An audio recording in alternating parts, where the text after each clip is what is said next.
మనం కొన్ని క్వశ్చన్స్ చేద్దాము. 2 డిజిట్ ఫస్ట్ చేద్దాము, దాని తర్వాత 3 డిజిట్స్కి వద్దాం. 11 into 86. స్టెప్ నెంబర్ 1 ఏమవుతుంది సార్? 86 ముందు ఒక జీరో పెట్టుకున్నాను, unit digit as it is రాశాను, unit digit as it is రాశాను. 6 + 8 ఎంత? 14, 4 1 క్యారీడ్, 8 + 0 8, 8 + 1 ఎంత? 9. ఈ క్వశ్చన్కి ఆన్సర్ ఎంత? 946. ఫస్ట్ 2 డిజిట్ చేస్తున్నాము, దెన్ 3 డిజిట్లో మనం చూద్దాం. 11 into 29, 11 into 29. 29 ముందు ఒక సున్నా పెట్టుకున్నాను, 29 ముందు ఒక సున్నా పెట్టుకున్నాను, రైట్. నవ్ ఇక్కడ చూస్తే unit digit 9 as it is. 2 + 9 ఎంత? 11, 1 క్యారీడ్, 2 + 0 2, 2 + 1 3, రైట్. ఆన్సర్ ఎంత? 319. ఆన్సర్ ఎంత? 319. 2 డిజిట్స్కి చాలా ఈజీ ఉంది. నవ్ 3 డిజిట్స్కి మనం ఎలా చెయ్యాలి? 3 డిజిట్స్కి మనం ఎలా చెయ్యాలి?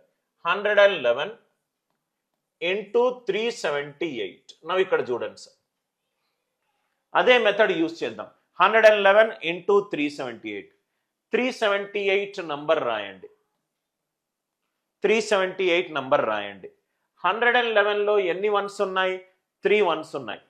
2 zeros ముందు పెట్టుకోండి, 2 zeros వెనక్కి పెట్టుకోండి. సార్ వాల్యూ మారుతుంది కదా, నేను నెక్స్ట్ స్టెప్లో దాన్ని చేంజ్ చేస్తాను. 111లో 3 వన్స్ ఉన్నాయి, 2 zeros ముందు పెట్టుకోండి, 2 zeros వెనక్కి పెట్టుకోండి. 0 + 0 + 8 ఎంత? 8. ఇది అయిపోయింది. ఇదే కదా సార్ ఇది? 0 + 0 + 8. దాని తర్వాత 0 + 8 + 7. 0 + 8 + 7 ఎంత? 15. 5 1 క్యారీడ్. ఇది 3 డిజిట్స్ తీసుకున్నాను, ఇది 3 డిజిట్స్ తీసుకున్నాను. ఇక్కడ మీకు అర్థమవుతుందా సార్? 7 + 8 15, 5 1 carried, 5 1 carried. ఇది అయిపోయింది. 8 + 7 15, 15 + 3 18, 18 + 1 19, 9 1 క్యారీడ్.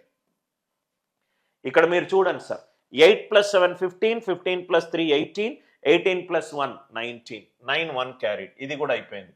7 + 3 10, 10 + 0 10, 10 + 1 11, 7 + 3 10, 10 + 1 11, 3 + 1 4. అంతే కదా సార్ మనకు వచ్చిన ఆన్సర్? 41958. 41958. అందరికీ లాజిక్ క్లియర్.